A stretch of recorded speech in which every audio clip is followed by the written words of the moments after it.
It takes a second, but going live. Hi everyone, welcome to AzureDIY Season 2, Episode 6. This session is on PowerApps and getting started with PowerApps. We have consultants from XAM Consulting here today, Michael and Div. This session, we do this every week. This is the brown bag session. So like last time, everything will be recorded, put on YouTube, and put on LinkedIn as well. And for questions, just ask questions in the chat. We'll answer them during, just via Messenger during, but at the end, there'll be 15 minutes of questions where we'll pick the best ones to chat to. So for the first 5 minutes, I'll just be chatting and warming up the crowd a bit before we hand over to Michael for 55 minutes for the actual presentation. And then the last 15 minutes will be for all your hard-hitting questions. So what's been going on with DIY Season 2 so far? Last week, we of course had infuse intelligence into your existing applications. Definitely check it out. Should be on YouTube tomorrow if you guys missed it. That's using cognitive services and a bunch of machine learning and using APIs to bring that into your applications. Today we got the, of course, PowerApps and getting started with PowerApps, which is going to be a fantastic session with Michael. Next week we have B2C to B to C to B to B to C to external identities. When to use what?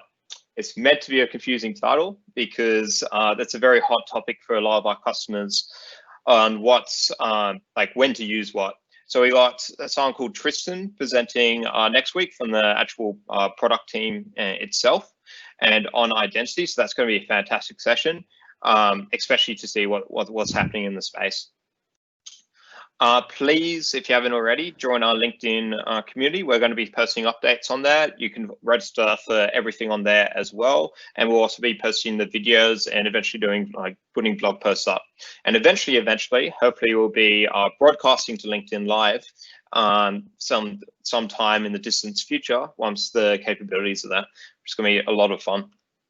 So to warm up the crowd a bit, I have some simple sort of questions, somewhat simple. First one, which set of devices can PowerApps run on? So feel free to put it in the questions for what you think the answer is. If you think it's iOS and Android only, iOS and web only, Android and web only, or all three, web, iOS and Android. I'll make it a little bit easier for you, and I'll remove two of them for you. So we're down to Android and web only, or web, iOS, and Android. Are there any answers in the chat, guys? I think give it some time. Give it a minute before, at least 30 seconds for people to drop in that answer. Yeah, we'll just hold that. All three. I've got an answer. All three. Fantastic. So that's one of the really big selling points of PowerApps is the ability to make one application, and you can make an application. It won't be a necessarily fantastic application, but you could do it in about an hour and then push to all three very, very seamlessly. So all three is correct. All right. Some true or false. There are only two types of PowerApps: Canvas or model driven. This is a little bit, can be a little bit of a tricky one. So I've seen a few people caught up on this one.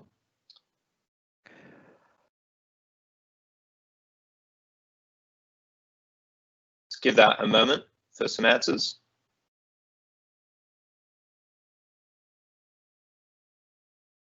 So the answer is actually false, and that's because there is a third type, which is portals, which still comes under the PowerApps domain. It's got a very different licensing constraints to the other PowerApps. Pretty much you've just got a portal and a certain amount of people can go and see it. So definitely something to check out. Final one, PowerApps can't connect to other data sources / services like Excel, spreadsheets, or Microsoft Azure. And where this is, I guess, coming from is, I guess PowerApps is built on the common data service, and people think it's constrained to the common data service. And I have seen this before, because like Dynamics 365 is also in the common data service. A lot of people use PowerApps to pull information from Dynamics 365, but this is in fact false, because you can actually fairly easily grab data from all different data sources, such as Excel, which could be on someone's OneDrive, or you could be pulling information in from Azure, such as API Manager now has preview connectors for Power Automate, which you can put into PowerApps. So there's a lot of exciting things happening in that area, but definitely not just constrained to the common data service. Awesome. I'll hand over to Michael now, who will take us through for the next 55 minutes.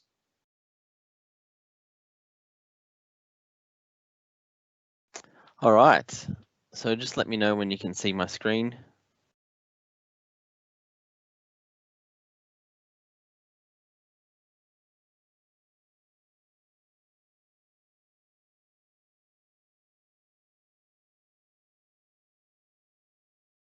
Great. So today we're going to be talking about PowerApps, but not only are we going to be talking about PowerApps and how to build PowerApps, I just want to go a little bit into why we should build PowerApps and why it's such a good platform to actually think about using for our next sort of application build or our next custom build that we need to do for an application, or to replace some of those existing applications that are legacy.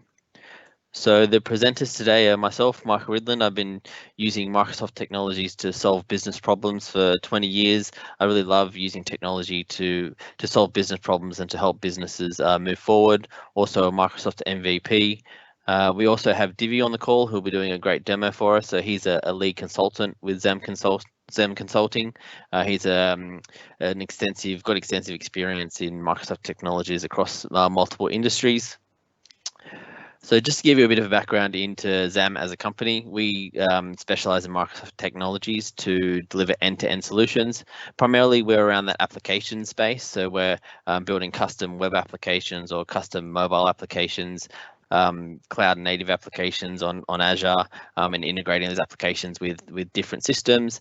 And then of course, PowerApps is like a big part of that, actually being able to use that platform to deliver value a lot faster.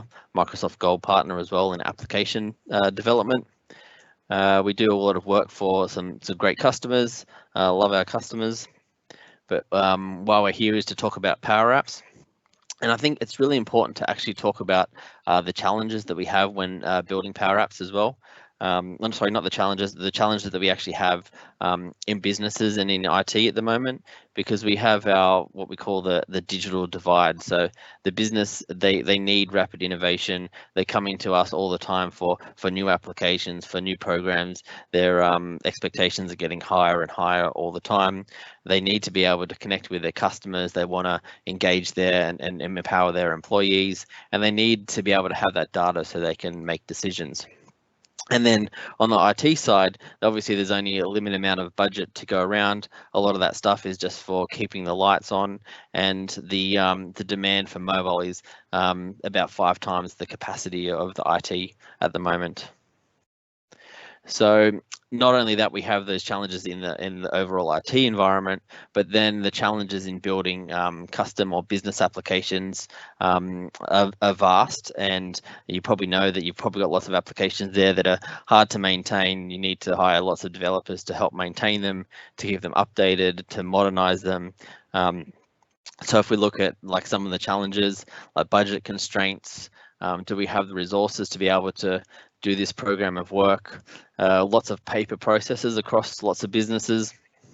We also have the problem of shadow IT. So we've got business units going off and buying their own applications directly from vendors that aren't secured in the environment and aren't following the policies of the company. We've also got legacy systems that we need to integrate with. So all these problems actually are much easier to solve using the Power Platform. But not only that, you can actually use the Power Platform to solve these problems when building your applications. You can also build custom applications which integrate with the Power Platform, which we'll go into. So this session is about PowerApps, but I think really what's important is to PowerApps on its own is a good technology, but really it really shines when you actually use it with the whole Power Platform. So if we look at like what the Power Platform is, the Power Platform is like a collection of products which work very closely together to allow you to build custom solutions and like transform your business digitally. So I would say most people probably are familiar with Power BI. So that's our reporting engine, allows us to do like rich business analytics, get those reports and really understand what's happening like in our data. From there, we've got the PowerApps, which we'll be going into today, and that's like a low-code solution that allows us to easily go in and build custom applications for different scenarios. And then on top of that, we've got Power Automate, and Power Automate allows us to automate those business processes that we have, add logic to our data. So it's actually pretty much a bit of a replacement for being able to write custom code and add logic to that custom code, where you can query data, you can run loops, you can run data on certain time periods, or trigger data based on trigger Power Automate tasks based on the data that's changed in your database. I mean, a good example of this would be, just say you have a service center, or you're servicing just say Sydney, and you're going out to specific areas, and you have people that are sort of assigned to different areas in Sydney. If a person cancels for that day, what you can actually do with Power Automate is, if that person's cancelled for that day and they actually cancel sick, you can automatically detect that that data's changed and automatically send out emails or notifications to people to allow them to self-service to actually say, yep, I can take on that task and I'll go and manage that area for today. So that's all automated, integrated with your data, and it takes out the need for people to manually go and do it. And then from there, we have Power Virtual Agents. So Power Virtual Agents allows us to easily create chatbots. It's actually so easy to create that you don't need a developer, you don't need people with too many IT skills. You can actually just have a domain expert go in and build out the virtual agents, and then you can integrate them with all your different Power Apps for both internal users and external users. From there, we've got, down underneath here, you can see we've got our data connectors. So there's over 270 built-in data connectors that we can use. So that's like either third-party SaaS software or integrated with a lot of the Azure services. And we can also go in and create our own custom data connectors as well. From there, we've got portals. So portals basically allows us to create a self-service portal for either our sort of contractors or our customers. A good example of this would be if like a business unit, which is as the same scenario, servicing Sydney, and in like a person needs to request a service to their house, you can create a portal where someone can self-service a request for a service to come to their house, and that portal actually is integrated with all your data within your Power Platform, or any sort of data that you like through the connectors. Then from there, we can use AI Builder. And now AI Builder basically brings in all the power of cognitive services in an easy to use format into the Power Platform. Then from there, we also, I think, probably one of the most powerful parts of the Power Platform is the Common Data Service. So the Common Data Service is like a common data model. So it allows us to go and create a common data model for all our solution, and from that common data model, we can actually go in and create business logic on top of that, create all the tables that we need for our data, and also has the full role-based security up to a row and column level. But also the Common Data Service is integrated with Microsoft 365, Dynamics 365, and a lot of other third-party ERP and large business solutions as well. So if we actually have a look at what Common Data Service is and what we actually get in our Common Data Service, so you can see here we've got our API. From our API, we're actually able to easily consume the data from the Common Data Service in either a Power App or in Power Automate. We can also build custom solutions on top of the Common Data Service, but what's really great about the Common Data Service is the fact that when we've set up our security, when we've set up all our business rules, all these business rules are applied across all our applications. So if we're using it from Power Automate, then all those all the security is applied. If we're using it from a custom application, which is built in the web or built in React, then all the business rules are applied again. So you can see here we've got all our security, our authentication, authorization. From there we can actually add business rules, calculated fields. Also add, I mean, it's got the power of mobile offline, so you don't have to have a developer go in and manually set up offline and manually code in an offline solution for you. Obviously, we can store all the different types of data, and we can even store images, etc. And then we can integrate with all our enterprise systems. So it's very powerful stuff. So I think, I mean, most people know of the PowerApps as in it's an easy low-code solution where people that aren't developers can go in and build their own applications. But I think what's some of the most powerful parts, and the reason that we really love it, is the fact that PowerApps is a no-limits platform, or the Power Platform together is a no-limits platform, where we have our every developer can go in and do PowerApps, but we also have a whole pro developer experience as well. So for example, if we want to, from PowerApps, we can use anything that we bring into API management, we can use that. Any Azure functions that we create. So basically most of the services in Azure we can actually use fairly easily from within our PowerApps solutions. So there's a whole suite of solutions around there. We can also actually use or set up application lifecycle management through our DevOps solution. So we're going to have a little bit of a demo of that a little bit later. So if we look at PowerApps and the different types of apps that we can create with PowerApps, so the first one is the model-driven apps, and the model-driven apps works by actually looking at your metadata of your data source to kind of automatically generate the views and the forms that are on your that you see. So it's actually a really fast way to first build out all your data set, then build out the different forms that you want, build out the different views, and then easily show them in a custom app that you build on top of that data. So really the model-driven apps are about creating the data first. And then we have Canvas apps. So with Canvas apps, they're a little bit different in the fact that you have full control over where you put the different controls on the screen and how you put the application together.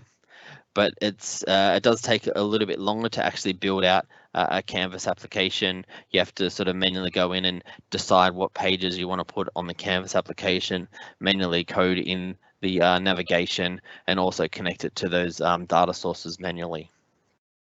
And then portal apps allow you to come in and basically build a self-service portal, either for your customers or for like some internal users for specific use cases. And really good if you, as the scenario I was saying before, want to have somebody come in and self-service some sort of service that you have in a department or organization within your business.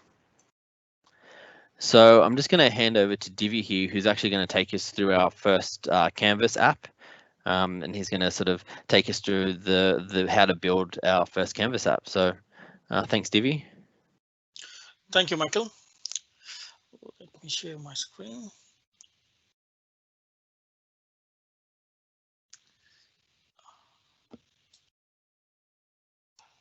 You guys can see my screen?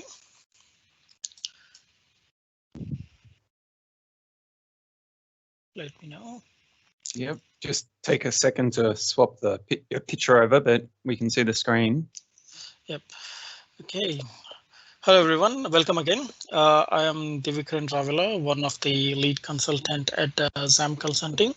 In this demo, I will be showing you to build a simple application with Microsoft PowerApps that is connected to the SQL Server in Azure.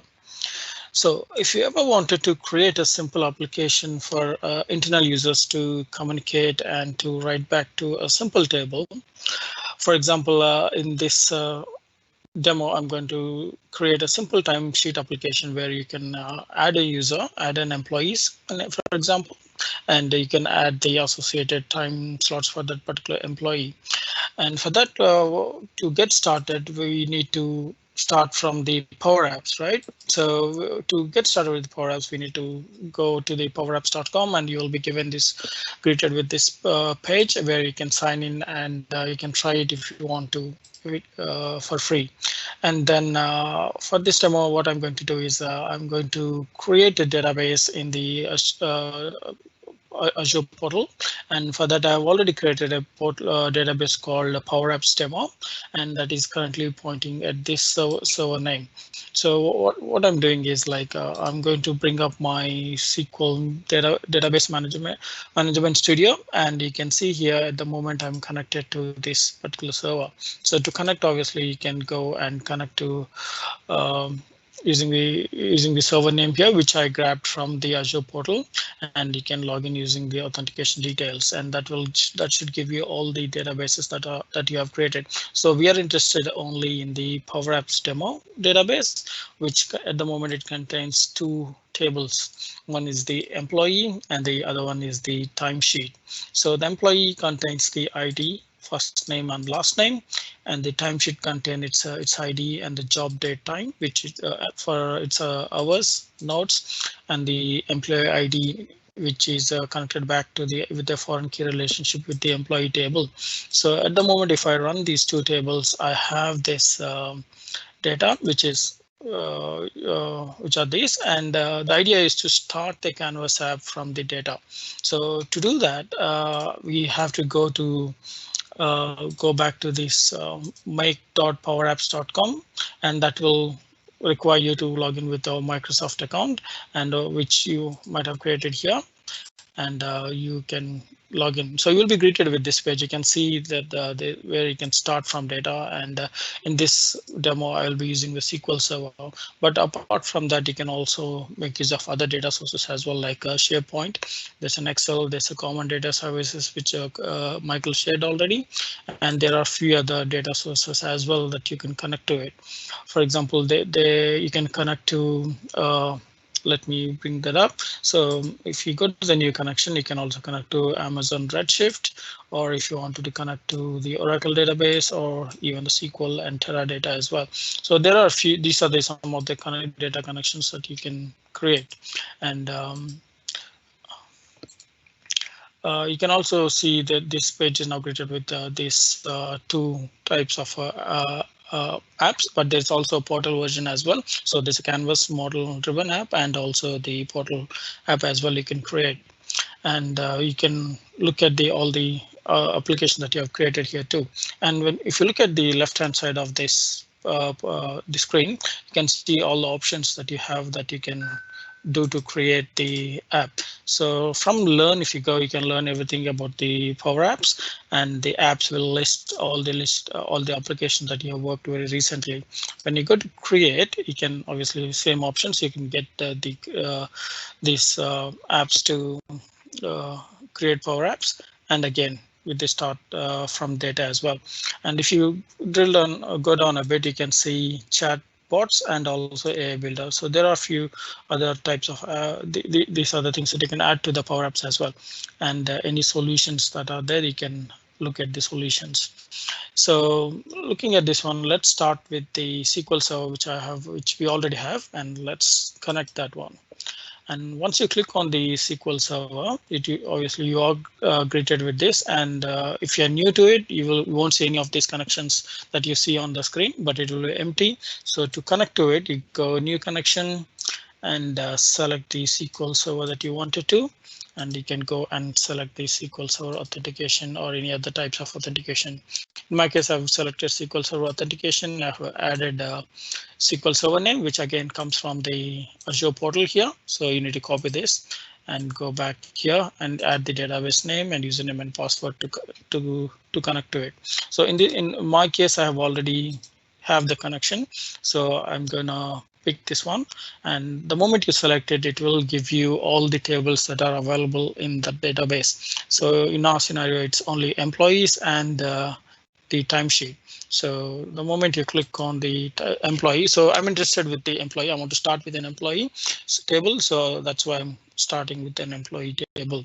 So once I connect it, it will start to create the app for me. So it takes less than 30 seconds to create the app, and you will be greeted with the 3 types of screens. One is the browse screen, the other one would be the edit screen, and also the detail screen. So these are the 3 screens that are already created. You might be wondering why you already see the data. So that's one reason being we are connected to the database, and we are having that data there. So that's why we are seeing the data already. So it's a live data, it's already connected to it. You can run it quickly as well, and you can see the app is already in a position for you to add. So you can edit the data record, and also you can view it, and also you can add a new one. So all the features are built in already, so to get you started. So in our demo, what I want to do is I want to add a timesheet to the existing employees. So the idea is to go to select the user and add the time the controls that you wanted to add for the timesheets. In our case, we'll be going with these fields. So basically I need a daytime, hour, and notes. So these are the 3 fields I'm going to add. So I'm going to keep it simple. So as you can see, how do we insert those ones? So from here, this option, you have all the UI controls that it displays. So at the moment, you have the new screens that you can add. This is a list view, which is the list view of the users that the browse screen. So that's the one. This is a type of screen, and there are a few others as well.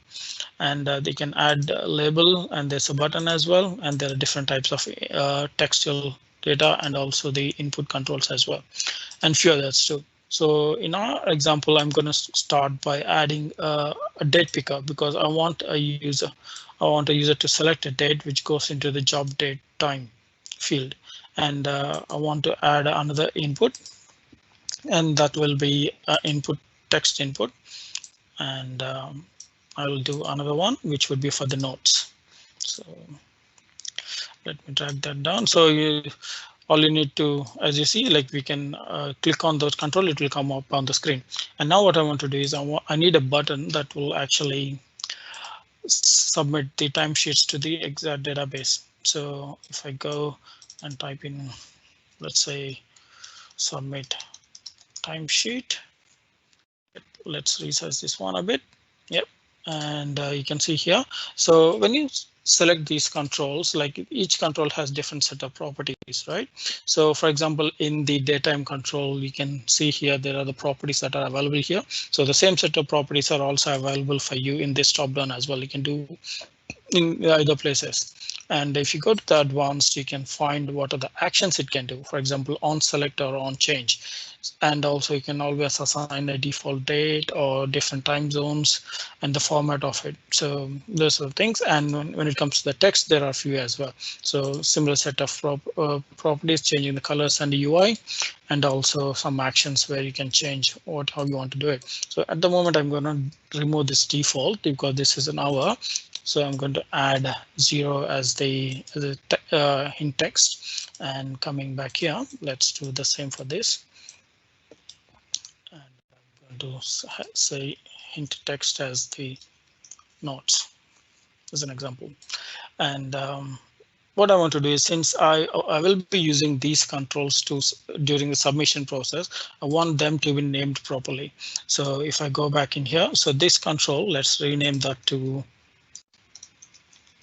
notes control, and that would be hours control. And let's select this and job date control example. So these ones.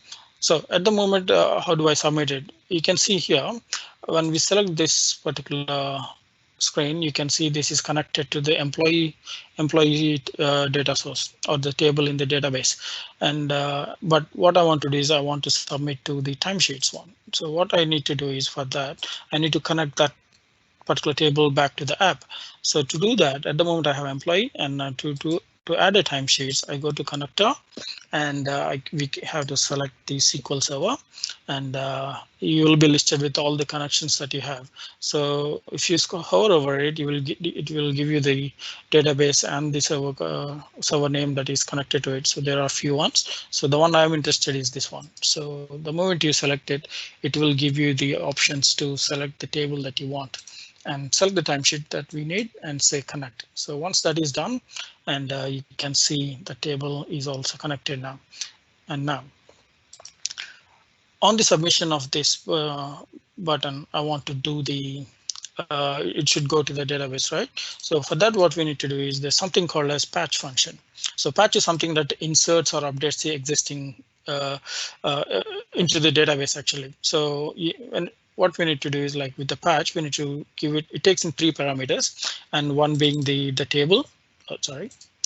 One being the table, and then after that we need to pass in some default as well. So in that, I'm going to select the timesheet as well. And now the third parameter is the most important one. So it takes in the JSON format, right? So this is the format I'm going to put in. So it's gonna take, I'm going to pass in ID and the job, date, time, hours, notes, and the ID of the employee. So we have all of them there. So let's add that one with a comma there, and what we need to do in the JSON format.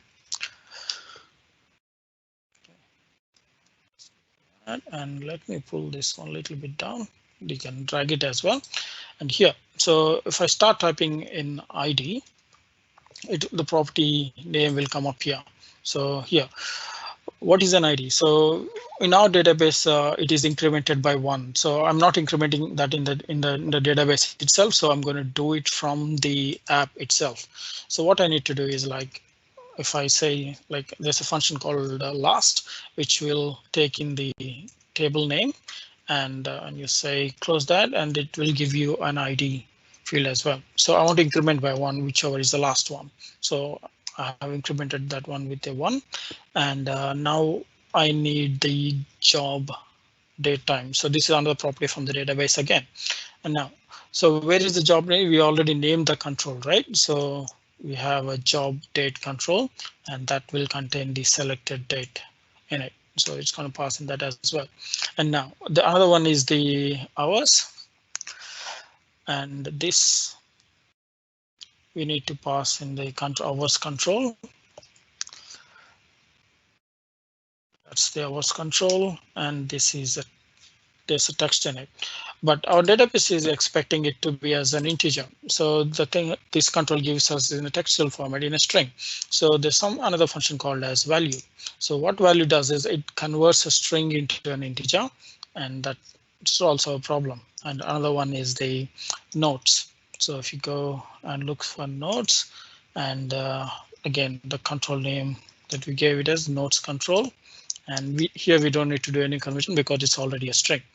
And the very last one is the employee ID. So this ID is available for us already. So it's there on the screen, but the way we access it is at the moment we can select that, and it will give you the controls and the value, the key value. So it's there in data card value 1. You can rename it if you want to, but we'll just leave it as is. And let's go and call it here. So it is called data card value 1. So with this, we have finished writing our expression. So when the user clicks on the submit timesheet, it takes in everything and puts that into the database. And let's quickly run this one. And let me select the browse. And to run it, obviously we need to click on this play button here. So before that, let me save it. And you can save the app, and let's save it as demo and save it. So this will save the app, and it will create the very first version. So let's wait for it to finish saving. And as you can see, you can share it with anyone you want, but I get to see the versions. Like if you go in here, there's a very first version that we have here. So you can have a different, every time you do a save, you will have a different version added into this thing. Okay, let's get back to here and let's run this one. So you can see this my name already there, and you can add. I'm not auto incrementing at the moment, so I'm going to type in the ID name, and if I say Land and say submit, this is already, I've not done anything here, so this is already taken care by the Power App itself. So if I run the app as is, and okay, if I execute it, you can see that Michael return coming in there. And if I go now and add a record to the Michael, so I have this, but this is what a new table that I've added. So I'm going to add 5 hours to it and type in test notes and do a submit. And that's successfully submitted. And let's do a check here. It's not there yet.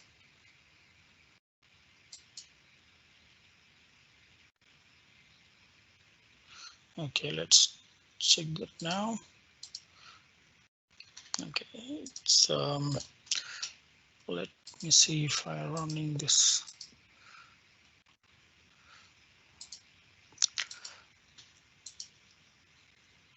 Let's close this and try again.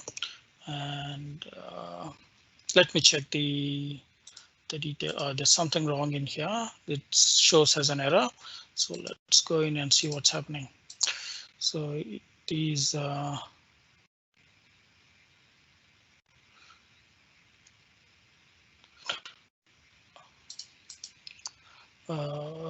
its failure value must be provided for item. Oh, sorry, my bad. So again, employee ID, I forgot this. So it is an integer as well. It's a text, right? So we need to convert that to a value too. Right,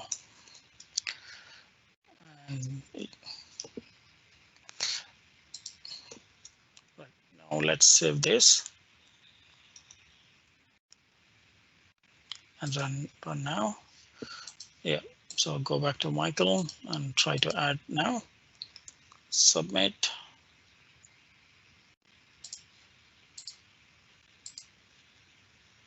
You can see it's coming up on the screen. So it's associated with the Michael as an ID.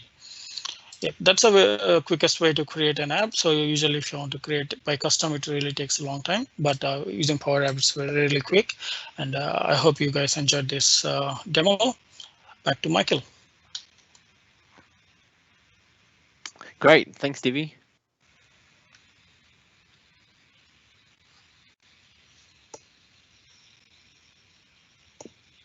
All right, so we've got the great presentation on Canvas apps. So now we're just going to go through and do a little bit more digging into the other types of apps that we can do in PowerApps. So I just wanted to actually do this around a real world scenario or example, so we can actually see how it can work for like real business problems. So Addison Home Care is a customer that we've been consulting with. Initially, they came to us with wanting to digitally transform their business, building a custom solution. So basically, they have hundreds of nurses that go out to people's homes and they care for them in their homes. And traditionally, the business was using paper, like a full paper processes.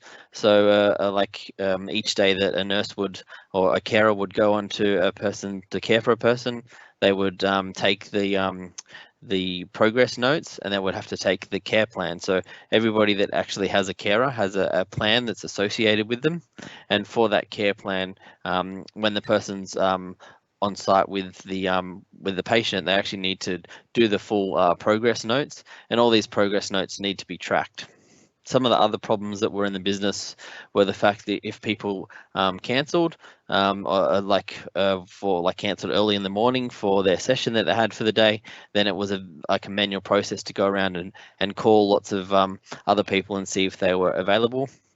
So with the power of Power Platform, we can actually take all these manual processes, all these paper processes, and put them into a centralized system that has like real-time data and automation as well. So for example, when somebody cancels a session in the morning, then we can actually send out emails and notifications to other people that could be available, and they can self-service, and they can actually say, yep, I'm able to do this session for today. So this is very powerful stuff that you can do at a much cheaper and a much faster than you would normally do it doing a custom solution. So I'm just going to take you through a demo of how we would build something like this. Just a little bit of a simple demo. So you can see, I think one of the most important things to note is when you're building like a Power App or like a Power Platform project, and you can't really sort of escape the fact that whenever you're building a custom solution, you do actually need to go in and understand the problem, understand the people involved, the personas, like who's doing what, all the processes around what's happening there, and then actually also designing the solution. So if you don't go through and actually design the data store or how your data is going to be stored, then it's going to be a lot harder to build the solution and maintain the solution into the end. So this is just an example of how you would design a solution like that. So you can see here, we've got a patient. A patient has a care plan, so it has duties, medications, any of the high intensity requirements. From there, we actually have a care session. So that's a session that we have for that day, for that person. So these can be automatically generated for us using Power Automate, and then carers are automatically assigned to the care sessions. From there, they can go and accept, yes, I'm happy to do this care session for next week, and they can assign themselves to it. Once a carer is on a care session, then they actually need to do the progress notes each day, and this is now logged into an app which actually goes back into our CDS database, so we actually have that data in real time. And then it opens up a lot of other possibilities as well, where we can actually, if a medication hasn't been given for a day, then we can actually notify the nurse that's on duty to be able to, for them to actually follow it up and see if there is actually a problem. Some other things that need to be done are things like incident reports. So a carer will actually have a care session, and they'll need to register if there's an incident, somebody has fallen over, etc. So some other things, high risk approvals. So a nurse actually might need to approve something like a medication, or when there's a needle, they need to approve the amount of drugs that go into the needle, and that needs to be approved by a nurse. So that's where we can also use Power Automate to set up that approval. And also risk assessments need to be carried out by nurses. So this is a little bit of example how you design your database first, and then that makes it a lot easier to build out all your solutions on top of that data that you've designed. So I'm just going to give you a little bit of a demo here. So you can see here I'm in the PowerApps portal, and you can see here I've got my different tables. I've already gone through and I've already created a few different custom tables for us. So if we just go into this care session, which we saw before, you can see here that I've set up all the columns for that care session, and I've also set up any relationship. So you can actually see here that the care session has a relationship with the carer, also has a relationship with a patient. So if I open that up, you can see that care session is linked to the user table. So we can also add our business rules. So this is where it gets really powerful, because we can go in and we can create all our tables and our columns, all our relationships, and we can also create business rules on top of that. And those business rules and those relationships are carried across every application that we build that's integrated with the Power Platform and CDS. So if we're building like a native app, and like a native app with Xamarin, who's got like an SDK to connect with CDS, we can actually have those business rules actually still built in and still carried out across all our different applications. And then we'll have views, forms, any dashboards and charts that go along with that data. So what I'm actually going to do now is I'm just going to go and go into my apps and create a new app and do a model driven app.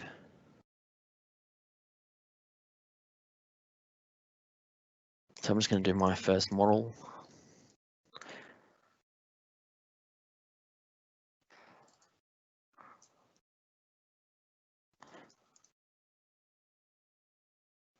I'm just creating my first model-driven app just to take you through the whole process.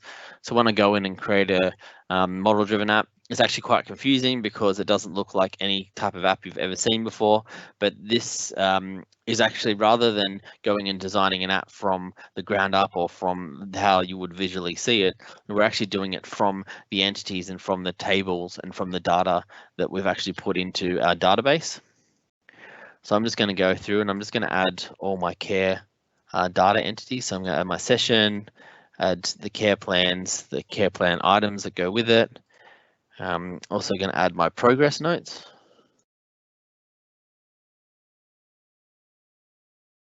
So this, what that is actually doing there is it's gone through and these entities that I have listed from my database, it's actually adding them to this form, so then I can actually use them from within this model driven app. So you can see here I've got all my entities. So I've added user, and I'm also going to add my contact. So what we can actually do here is, this is added it to our app so we can use it in our sitemap now. But what I want to do is I want to just go in and I want to just configure the different views that the user can see. So I'm just going to turn this off so they can't see all the views. I'm just going to update it so they can see just a couple of the views. So now we contact, if we're a contact, we're only seeing these different types of users. And then also if we're a user, then we're only going to see certain types of views, which is my carers and my nurses. So from here, now we've actually added all these entities and tables to our Canvas app. I'm just going to go through. We'll save this first. And I'm just going to sort of design the sitemap. So what I'm going to do this here is just call this people. And I'm just going to change this area to users. And I'm going to add another sub area. So this is basically designing all the pages that are going to be in my application. And I'm just going to add my contact. And then I'm just going to add a new group. So this can be our care. Just give it a bit of a title there. Add the different areas so I can add all my care data.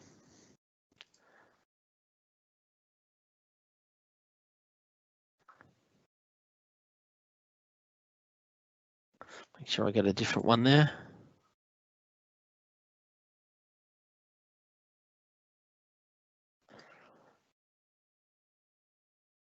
And then I'm just going to add my notes as well, so we can see all that data. I'm just going to save and close that. So now I've got my configured, added all my entities that I want from my model-driven app, configured my sitemap. So now we're just going to save it and publish it.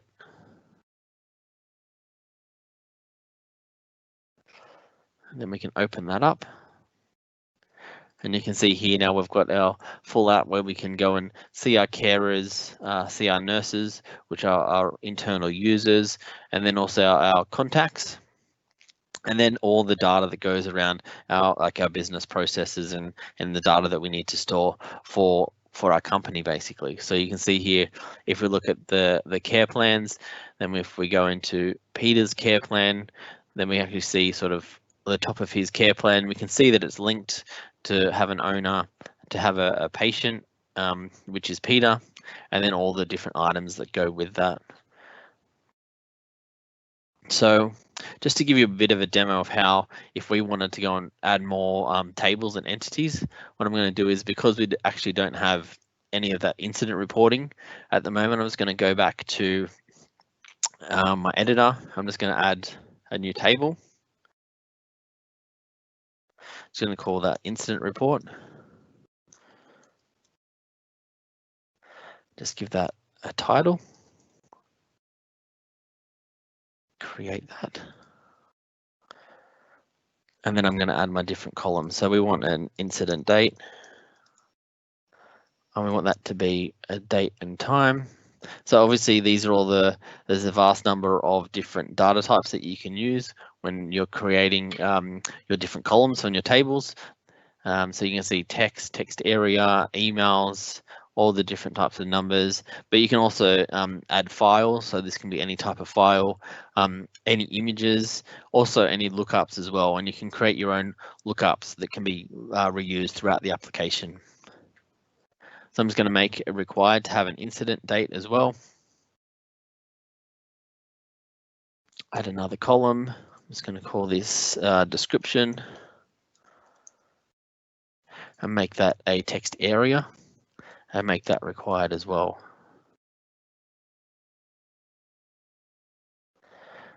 So now I'm just going to save that table.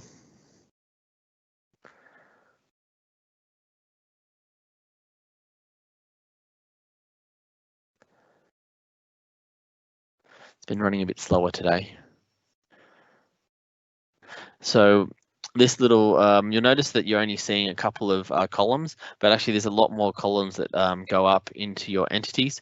There's a little drop down up the top right hand side where I've actually filtered it, so you're only seeing the custom entities.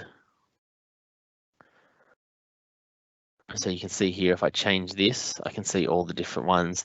And this has a lot of that default data that you're going to need when building an application, who created it, who modified it, all the dates and times around that, etc., and anything that you need to run your PowerApps.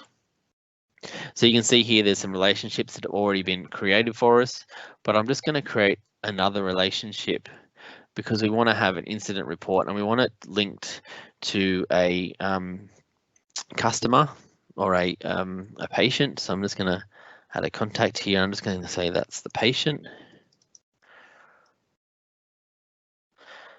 and save that.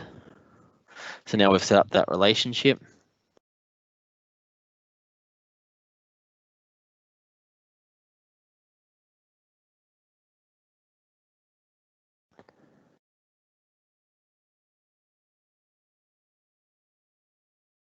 So if we wanted to, we could add some business rules. From there, we can also go in and just change any views that we have. So just have a look at these active incident reports.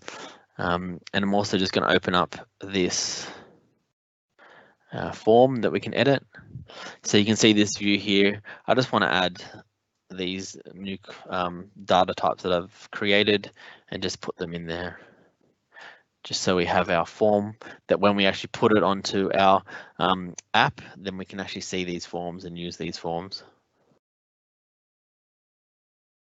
And I'm also going to go in and just going to change this form as well, just to add where we can select the patient, select the date and the description, save that. I think I already published that, and publish that.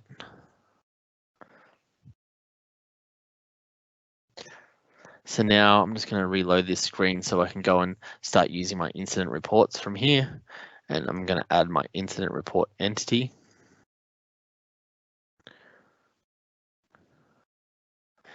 So that's been added. So now it's added there, then I'll need to go in and add it to my sitemap. I need to save it first. And what I'm going to do is I'm just going to show you how you can use different areas. So I'm just going to create a new area and I'm just going to call that area safety. And then I'm going to add a new group underneath that, call that group reports. Add a new area underneath that, and I'm just going to add my incident report. So I'm just going to save, actually I'll close that, publish this application, and then let's just see what we've got. And now I'm just going to reload it. So now you can see here, I've still got the people, still got all the caring data for caring. And then what I can also do is I've got a new area, which is our safety area, and I can see my incident reports in here. So very quick, very easy to go and add new form data, add new data into your custom built applications. And then what I'm going to do is I'm just going to show you. So now we've got this kind of management dashboard, this portal that people can easily use and manage things and see what's going on. What I want to do is I want to create a Canvas app, and a Canvas app is going to give us a specific use case app that can actually go out to the carers, and they can actually do incident reports, and that data will come back into a common data area. So I'm just going to go to the apps, and I'm going to create a new Canvas app and create a new common data service, create something from an incident report.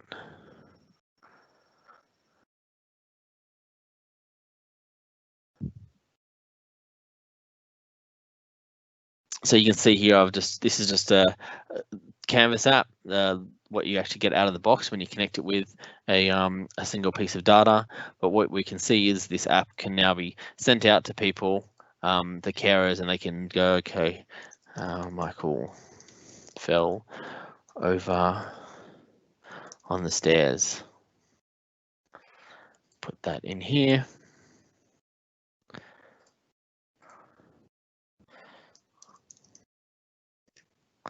And then we can actually save that. So we can actually see that data there. And if we come back to our other app here, then we can refresh that data and we can see that data there. So very, very powerful stuff. It's actually really exciting to see how quickly you can actually build these applications up, especially when we've got all those different data types that we can use. We've got that data source that we can use to easily build up our data structure and our data model. So now I'm actually just gonna, so when we're building applications, obviously somebody before was asking about having the versioning in the applications. So with the Power Platform, we can actually set up full application lifecycle management where we have different environments. So we can have a development environment, we can have a staging environment, and we can have a production environment as well. So if we actually look here, we've got our environments. I've got my demo home care, which is my development environment, and then a production environment, which is not a real production environment, so that's fine.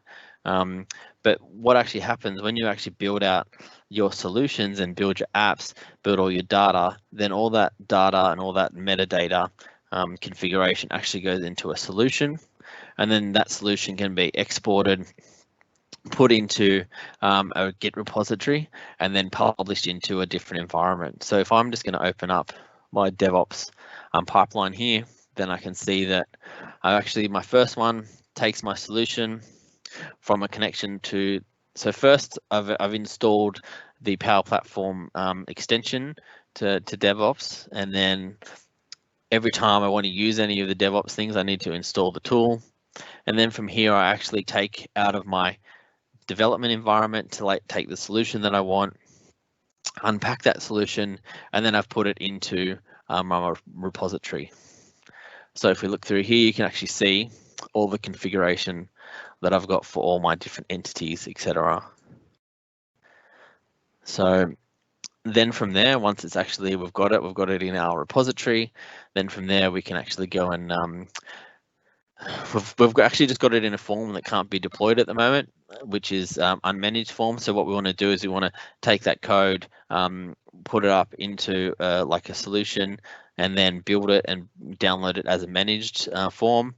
So you can see here, we import the solution into our dev environment, and then we export it as a managed solution, and then we have our artifact that then we can use to publish into production.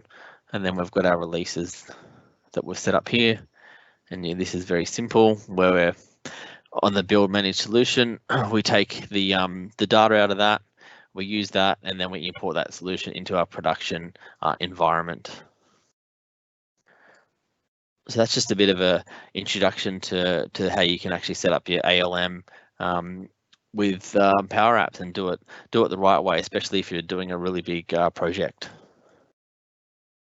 So some of the other things that people might ask is, can we build really good looking Power Apps? And we actually one of our things at XAM is to actually see how far we can take building Power Apps and if we can make them look really good. So we've actually got a blog post up here where we've taken designs off Dribble and we've actually built them out in Power Platform and Power Apps. So you can have a look at that blog, tell us what you think, give us any feedback.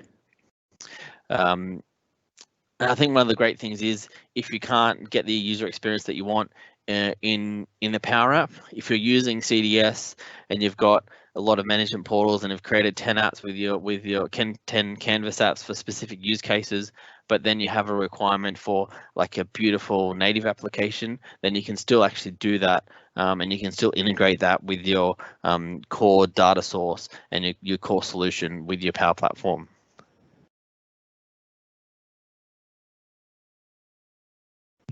So very cool stuff. So as far as what to do for next steps, so for next steps, a great place to start learning is the Microsoft docs.microsoft.com have extensive documentation around Power Apps.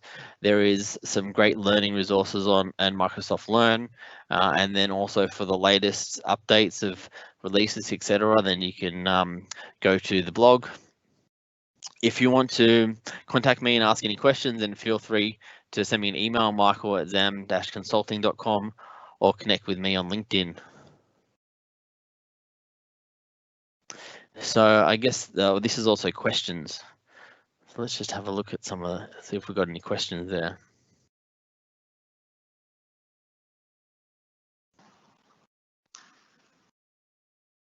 Yeah, so there are quite a few pretty good questions on there. One of which is how can we share Power Apps to external users? Okay, great. Yeah, so I mean, as far as like sharing Power Apps to external users, I mean, if you're going to be sharing things to external people, then using the portals is a great way to do that. If they're, especially if they're customers, because that's pretty much what the portals is designed for. But if you want to do it external users, you can actually add those users. You need to add those users to your Active Directory. And then also there's licensing costs around using the Power Platform as well when you add those users. So if it is an external user or a customer, that's why the portal solution is there for you. Awesome. Another one is how can I restrict that only certain users should be able to create or update Power Apps on a SharePoint site? So there's all role-based like security that you can do at all different levels. So it's all integrated with Active Directory, and you can configure that on the admin portal. Fantastic. Feel free to ask more questions in the chat, everyone. Hey, we have a question in the chat actually that has just come up now. Do you want to read out the MySQL one? I'll publish it. Oh yeah. Can we connect to on-premise? Can we connect to on-premise legacy 32-bit databases, such as, for example, MySQL? I see there is a connector for MySQL. Yeah, so there is a connector for MySQL. I'm not sure about the 32-bit part of it. Yeah, if whoever asked that question, if you want to give, you can reach out to us, myself, pe@microsoft.com, to assist with that if needed, if you have more questions around that. There's one round PDF for adding an attachment, like adding a Word or PDF document with the form. Is there any limitation?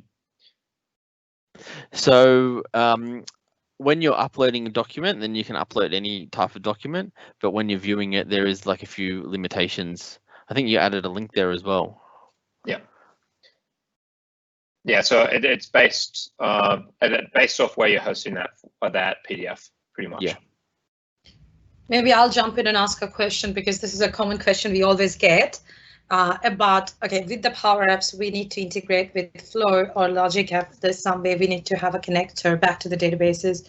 Which one we should use when?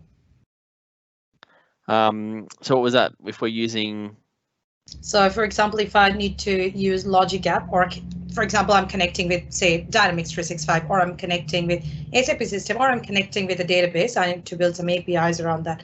Now, there are two ways to do that. One is like Flow or Logic App. Which one we should use when? Yeah, so I mean, you're probably better at answering this than me. But generally, if we're using Power Automate is the easier integration, which has got the 270 connectors.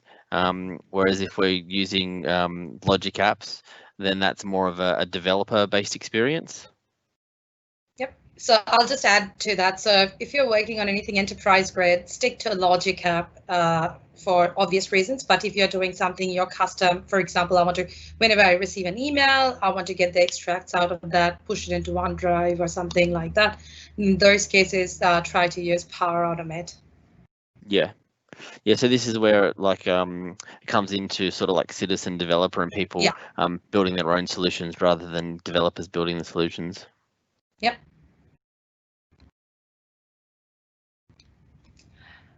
We don't have any more questions coming. Any more questions?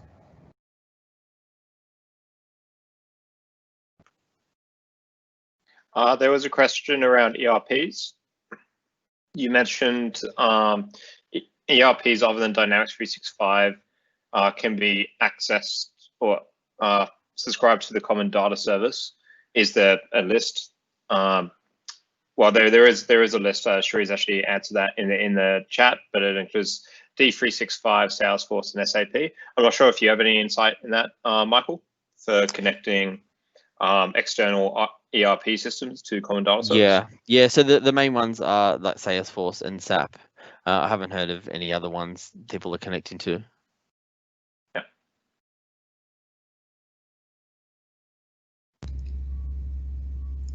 Okay. So as we are not getting any questions, should we go back to the feedback slide and start getting some feedback about the session? Yeah, sounds good. Let me just share my screen again. Perfect.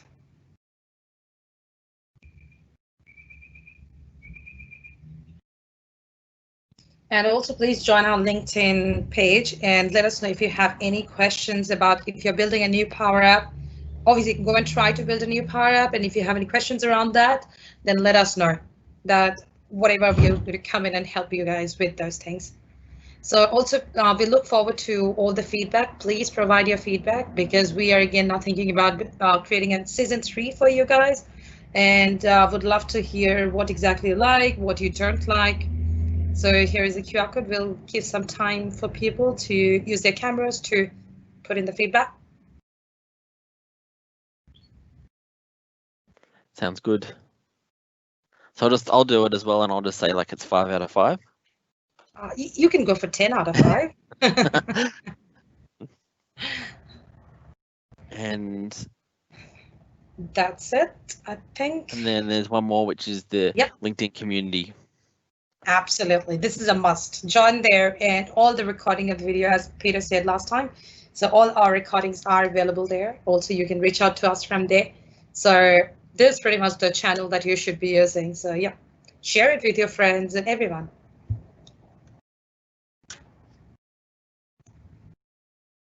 That's pretty much it is, I think, for today.